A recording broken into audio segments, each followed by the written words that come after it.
dwi wedi siarad gyda nifer o bobl am beth Mae Rene Griffiths. A mae pawb yn gwybod chydig bach. Chydig bach. Ie, dwi'n cuddio lot. Ond dwi'n ddim yn gwybod y stori cyfan. Nath rhywun ddisgrifio di fel enigma. Dyn ni ddim yn gwybod pwy ydy Rene Griffiths. Achos mae yna chwedle o gwmpas Rene. Wyt ti wedi helpu creu y chwedle yna? Na. Mae'r destiny, beth bynnag, mae wedi troi fi yn rhywbeth, oedd yn rhaid I fi trafeilio, dod I Gymru, mynd nôl I Patagonia po blwyddyn, a dwi'n licio trafeilio, crwydro cwmpas y lle. Dwi'n teimlo bod dwi'n person rhaid rhydd mewn ffordd, dwi'n neidio fel pawb arall, dwi'n dal I teimlo bod dwi'n 15 neu 20 mlwydd oed, a dwi'n teimlo'n gyfforddus yn unrhyw wlad dwi'n mynd. Dwi'n ffeindio rhywbeth diddorol gyda'r bobl, y diwylliant y bobl. Mae hwn yn rengwladol. Da chi'n wedi dod o Gymru, o Argentina neu beth bynnag. Mae'r iaith music yma, y cerddoriaeth, ydy rengwladol. Unrhyw le yn y byd da chi'n mynd, mae'r cerddoriaeth yr un beth, yr un iaith yw e. Fi'n gweld ti efo'r gitar yna, mae'n edrych fel bod e'n estyniad o'r gorff. So ni'n cymryd y gitar, ydy o fel colli bys, ydy o fel colli llaw? Colli yn neud. Iawn, oce. Heb gitar, dwi ddim yn teimlo'n gyfforddus. Nath rhywun ddwy gitar I mi un diwrnod a bron I fi torri calon.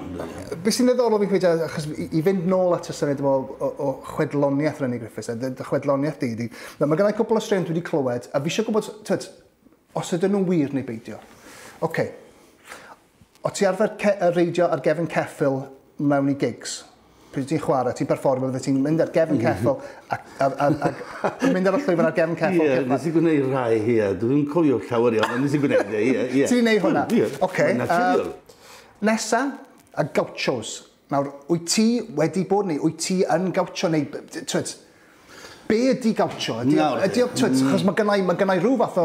Ie, syniad. Syniad, ond dwi'n yn siŵr os mae gen i... Cowboy neu rhywbeth. Be di gaucho heddiw? Gaucho I mi heddiw, rhywun sydd yn gallu reidio cyffel yn dda, ac yn gallu ffarmio yn dda, gyda cyffelau, a lasos, a boleadoras. Da ni'n galw fe'n gaucho. Efallai mae'n gallu chwarae gitar, efallai mae'n gallu adrodd bethau o'r gaucho.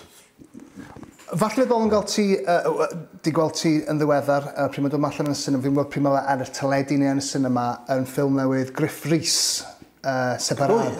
A rhan o'r ffilm ydy'r ffaith bod Griff yn credu bod ydych chi'n perthyn. Be di gwybod, hyn taid I mi ath o Llanuwchlyn I Patagonia, a di gwybod rhywbeth o dau frawd fanna, a mae frawd arall yn aros yn Llanuwchlyn, a mae Griff yn perthyn i'r brawd yna sydd wedi aros, a dwi'n perthyn i'r frawd sydd wedi mynd. Mae'r gant ar fi'n chwarae, Chacarera. Be di ystyr y teitl? Am be mae'r gan I hun? Mae'n debyg bod heddiw yn yr ariannyn, mae Chacra ydi ffarm. Merch o'r ffarm ydi Chacarera, a dwi'n Chacarero. Hacienda neu estancia ydi ffermydd mawr llawn defaid er enghraifft. Mae ddim yn Chacra. Chacra ydi rhyw ffarm fach. Anyway, mae hwnna ydi merch y ffarm yn golygu heddiw.